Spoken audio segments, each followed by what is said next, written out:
Hello friends, मैं शेफाली गिद्धरवाल आपका स्वागत करती हूँ हमारे चैनल कंसल्टीज पे। और आज मैं आपको बताऊंगी डिफरेंट डॉक्यूमेंट्स डिफरेंट सप्लाई के लिए जो जीएसटी में रिक्वायर्ड है। जहाँ पे आप टैक्स चार्ज कर रहे हो, सबसे सिंपल जो मेरा डॉक्यूमेंट है सबसे पहला वो है टैक्स इनवॉइस। टैक्स इनवॉइस के अंदर अलग अलग 16 फील्ड्स हैं जो हमें मेंशन करने हैं। वो हम एक सेपरेट वीडियो में पूरे कवर कर चुके हैं, वो आप देख सकते हैं, उसका लिंक इस वीडियो में है। उसके बाद कुछ इंस्टेंसेस ऐसे हैं जहाँ पे आप सप्लाई कर रहे हो, आप टैक्स नहीं चार्ज कर रहे, किसी और रीज़न की वजह से आप टैक्स इनवॉइस इशू नहीं कर सकते। जो लोग कंपोजिशन डीलर्स हैं या जो लोग एग्जेम्प्टेड गुड्स सप्लाई कर रहे हैं, वो लोग टैक्स इनवॉइस इशू नहीं करेंगे क्योंकि वो लोग टैक्स चार्ज नहीं कर रहे होंगे। जीएसटी में उनको बिल ऑफ सप्लाई इशू करना है।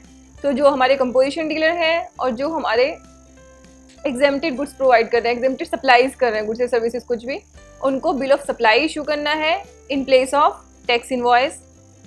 देन कुछ केसेस में टैक्स इनवॉइस हमेशा जनरली सप्लायर करता है, लेकिन कुछ केसेस में टैक्स इनवॉइस सप्लायर की जगह रिसीवर को इशू करना है। ये एक स्पेसिफिक प्रोविज़न है जहाँ पे आप 9(3) और 9(4) यानी कि रिवर्स चार्ज और अनरजिस्टर्ड से सप्लाई परचेज कर रहे हैं, वहाँ पे उसका जो टैक्स इनवॉइस है वो रिसीवर को बनाना पड़ेगा। तो यहाँ पे आपके टैक्स इनवॉइस में आपको लिखना पड़ेगा कि आपने टैक्स रिवर्स चार्ज में पे किया है, यानी कि आप as a capacity of recipient उस टैक्स को पे कर रहे हैं। तो ये आपका डॉक्यूमेंट यानी कि टैक्स डॉक्यूमेंट ये आपका हुआ जहाँ पे आप 9(3) या 9(4) की सप्लाई रिसीव कर रहे हैं। देन आपको जैसे कि पता है कि जीएसटी में जो टैक्सेबल इवेंट है वो पेमेंट या रिसीट या इनवॉइस विच इज अर्लियर है। तो जहाँ पे आपको पेमेंट रिसीव हो गया, एडवांस रिसीव हुआ है, तो एडवांस के रिसीट के केस में क्या होगा, आपको एक, क्योंकि उस समय पे आप इनवॉइस इशू नहीं कर सकते, तो वहाँ पे आप क्या करोगे, रिसीट वाउचर इशू करोगे। तो यानी कि एडवांस रिसीट के टाइम पे आपको एक रिसीट वाउचर इशू करना है। जो डिटेल्स आपको उसमें देनी है वो सारी की सारी डिटेल्स आपको भी देनी पड़ेगी, मतलब उसका कोई भी स्पेसिफिक फॉर्मेट नहीं दिया है गवर्नमेंट ने। वहाँ पे आपको रिसीट वाउचर देना पड़ेगा। जहाँ पे आपने एडवांस दिया था लेकिन बाद में वो सप्लाई नहीं हुई किसी भी रीज़न की वजह से, वहाँ पे आपको एक रिफंड वाउचर इशू करना पड़ेगा और वो मनी आप वापस कर सकते हो। वहाँ पे आपका रिफंड वाउचर होगा। डिफरेंट डॉक्यूमेंट्स जितने भी जीएसटी के अंदर वो मैं आपको बता रही हूँ। तो देन साथ में कंपोजिशन डीलर जितनी भी सप्लाई करेगा तो उसको अपनी बिल ऑफ सप्लाई पे ये भी मेंशन करना पड़ेगा कि he is a registered person as a composition dealer and he is not eligible to collect tax. ये उसको अपने हर इनवॉइस पे मेंशन करना है। साथ में आप इनवॉइस की 3 कॉपी बनाएंगे अगर आप गुड्स सप्लाई कर रहे हो, तो आपकी एक खुद के लिए, सप्लायर के लिए, रिसिपिएंट के लिए और एक ट्रांसपोर्टर के लिए। अगर आप सर्विसेज सप्लाई कर रहे हैं तो आपको सिर्फ 2 कॉपी बनाई है, खुद के लिए और रिसिपिएंट के लिए। अगर आप गुड्स ही सप्लाई कर रहे हो लेकिन आपने एक रेफरेंस नंबर जनरेट कराया, एक ऑनलाइन रेफरेंस नंबर होगा हर सप्लाई का, गुड्स की सप्लाई का, अगर आपने वो ऑनलाइन जनरेट करा लिया है तो आप सिर्फ 2 कॉपी बना सकते हो इनवॉइस की। तीसरी कॉपी जो ट्रांसपोर्टर की है उस कॉपी को बनाने की बजाय आप उसको सिर्फ और रेफरेंस नंबर दे सकते हो, वो रेफरेंस नंबर के थ्रू गुड्स को मूव करा सकता है। तो ये हमारे स्पेसिफिक डॉक्यूमेंट्स से।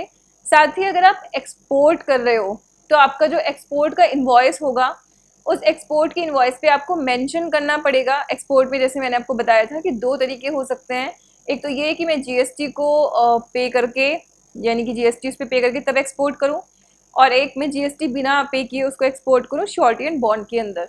दोनों ही केसेस में आपको अपने इनवॉइस पे मेंशन करना पड़ेगा कि these goods are mean for supply as an export, और एक्सपोर्ट के केस में आप इनको सप्लाई कर रहे हैं और साथ ही इन पे आप आईजीएसटी पे करके इनको सप्लाई कर रहे हैं, विदाउट पेमेंट ऑफ आईजीएसटी कर रहे हैं, वो भी आपको इनवॉइस पे इटसेल्फ मेंशन करना होगा।